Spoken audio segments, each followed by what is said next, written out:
안녕하세요. 교사 아카데미 시작합니다. 오늘은 신약 6권 마지막 권이죠. 첫 번째 부활 소망에 대해서 함께 보도록 합니다. 만물의 소망이신 그리스도 첫 번째 주제입니다. 바울은 부활을 소망한다는 이유로 재판을 받았습니다. 바울의 공예를 주목하여 이르되 여러분 형제들아 오늘까지 나는 범사의 양심을 따라 하나님을 섬겼노라 하거늘 대제사장 아나니아가 바울 곁에 서 있는 사람들에게 그 입을 치라 명하니 바울이 이르되 회칠한 담이여 하나님이 너를 치시리로다. 내가 나를 율법대로 심판한다고 앉아서 율법을 어기고 나를 치라 하느냐 하니 곁에 선 사람들이 말하되 하나님의 대제사장을 내가 욕하느냐. 바울이 이르되 형제들아 나는 그가 대제사장인 줄 알지 못하였노라. 기록하였을 때 너희 백성의 관례를 비방하지 말라 하였느니라 하더라. 바울이 그중 일부는 사두개인이요 다른 일부는 바리새인인 줄 알고 공회에서 외쳐 이르되 여러분 형제들아 나는 바리새인이요 또 바리새인의 아들이라. 죽은 자의 소망 곧 부활로 말미암아 내가 신문을 받노라. 그 말을 한즉 바리새인과 사두개인 사이에 다툼이 생겨 무리가 나누어지니 이는 사두개인은 부활도 없고 천사도 없고 영도 없다 하고 바리새인은 다 있다 함이라. 크게 떠들새 바리새인 편에서 몇 서기관이 일어나 다투어 이르되 우리가 이 사람을 보니 악한 것이 없도다. 혹 영이나 혹 천사가 그에게 말하였으면 어찌 하겠느냐 하여 큰 분쟁이 생기니 천부장은 바울이 그들에게 찢겨질까 하여 군인을 명하여 내려가 무리 가운데서 빼앗아 가지고 영내로 데려가라 하니라. 두 번째 주제입니다. 바울은 주님의 중재로 힘을 얻었습니다. 그날 밤에 주께서 바울 곁에 서서 이르시되 담대하라. 내가 예루살렘에서 나의 일을 증언한 것 같이 로마에서도 증언하여야 하리라 하시니라. 세 번째 주제입니다. 바울은 놀라운 상황을 통해 죽지 않고 살았습니다. 날이 있음에 유대인들이 당을 지어 맹세하되 바울을 죽이기 전에는 먹지도 아니하고 마시지도 아니하겠다 하고 이같이 동맹한 자가 40여 명이었더라. 대제사장들과 장로들에게 가서 말하되 우리가 바울을 죽이기 전에는 아무것도 먹지 않기로 굳게 맹세하였으니 이제 너희는 그의 사실을 더 자세히 물어보는 척하면서 공예와 함께 천부장에게 청하여 바울을 너희에게로 데리고 내려오게 하라. 우리는 그가 가까이 오기 전에 죽이기로 준비하였노라 하더니 바울의 생질이 그들이 매복하여 있다 함을 듣고 와서 영내에 들어가 바울에게 알린지라. 바울이 한 백부장을 청하여 이르되 이 청년을 천부장에게로 인도하라. 그에게 무슨 할 말이 있다 하니 천부장에게로 데리고 가서 이르되 죄수 바울이 나를 불러 이 청년이 당신께 할 말이 있다 하여 데리고 가기를 청하더이다 하매 천부장이 그의 손을 잡고 물러가서 조용히 묻되 내게 할 말이 무엇이냐.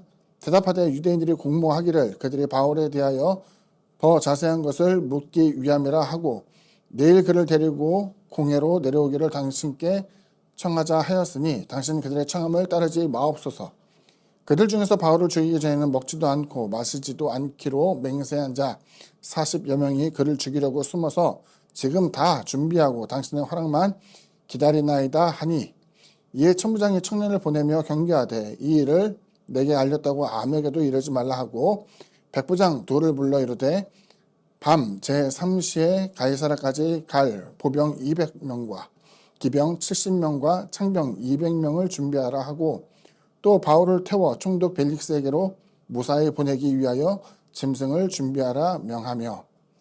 자, 이 내용을 정리합니다. 첫 번째 주제를 보게 되면은 당시 이제 사두개인들에 대해서 나오는데 사두개인들은 부활을 믿지 않았죠. 그래서 복음서에 보게 되면은 주님께서 부활에 대해서 이야기할 때에 사두개인들이 질문했던 내용이 떠오르죠.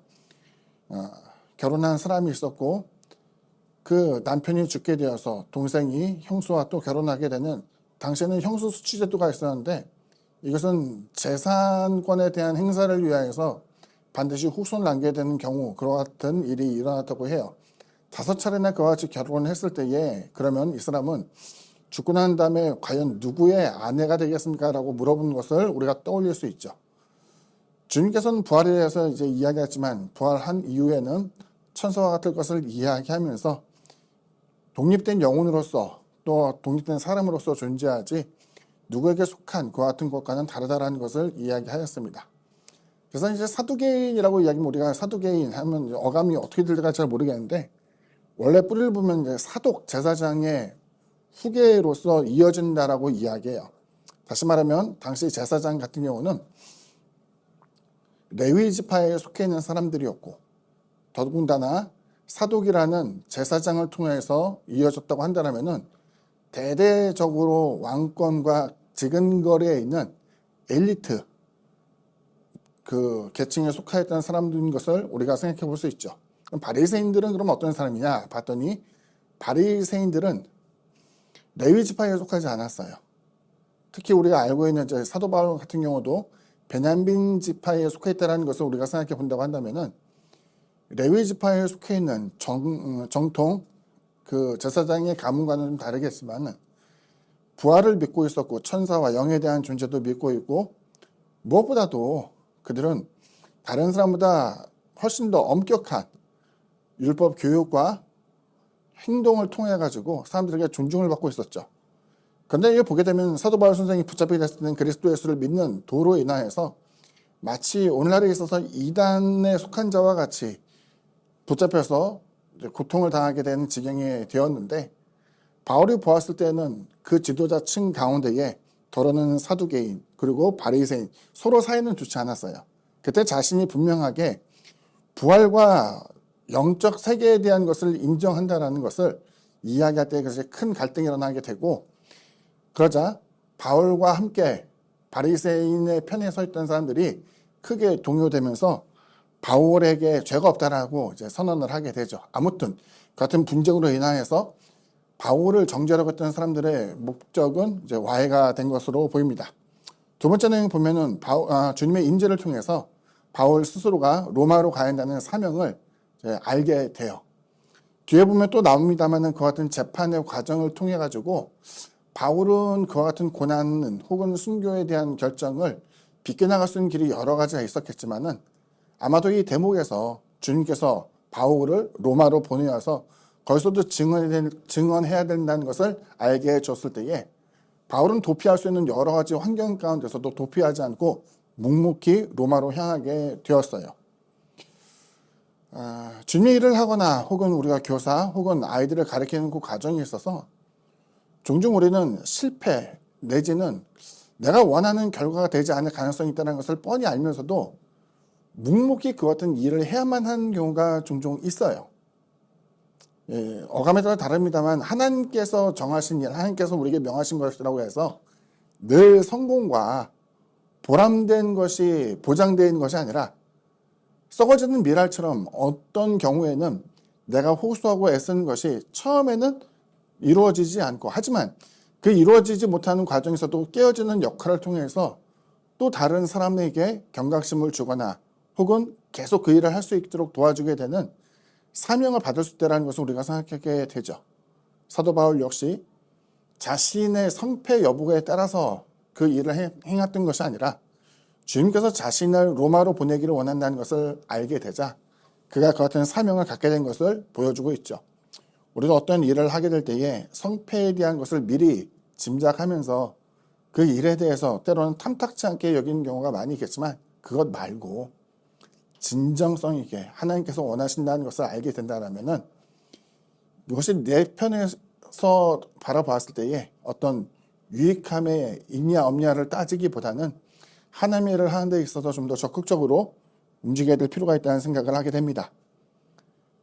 마지막 세 번째는 바울을 미워한 자들에 의해서 목숨의 위협이 있었고 바울은 천부장에게 이를 알리게 되었죠. 백부장을 통해서 알게 되었고 또 그 사람을 전해준 사람을 통하여서 천부장에게 보내게 되었을 때에 거기서 이제 총독 벨릭스에게 안전하게 압송하기 위해서 큰 무리를 이제 준비하게 하죠. 보병, 기병, 창병 등등을 통해 가지고 이와 같이 안전하게 바울을 보내게 되는데 이것이 이제 바울이 로마로 가게 되는 여정의 첫 시작점인 것을 이제 보여주고 있죠. 바울의 경우에는 바리새인 중에 바리새인이라고 일컬어지게 되었고 본인이 스스로 얘기한 것처럼 바리새인의 아들로서 자신을 소개하고 있는데 게다가 또 로마의 시민권을 갖고 있던 사람이었어요. 유대인들이 당시 로마와 맞서고 있어서 신분적으로 보게 되면은 식민지 국가의 백성으로서 여겨졌지만 바울 같은 경우는 그 연유에 대해서는 자세히 성경에서 나오지 않아요. 태어날 때부터 로마 시민권을 갖고 있다라고 이야기할 때에 그는 다른 사람과는 분명 독특한 위치를 점하고 있던 것을 보여주고 있죠. 바울이 죽음의 위협을 받았지만 그 속에서도 주님께서 맡기신 일을 행하고자 지혜롭게 일을 처리한 것을 보여주고 있습니다. 오늘 강의는 여기까지입니다. 감사합니다.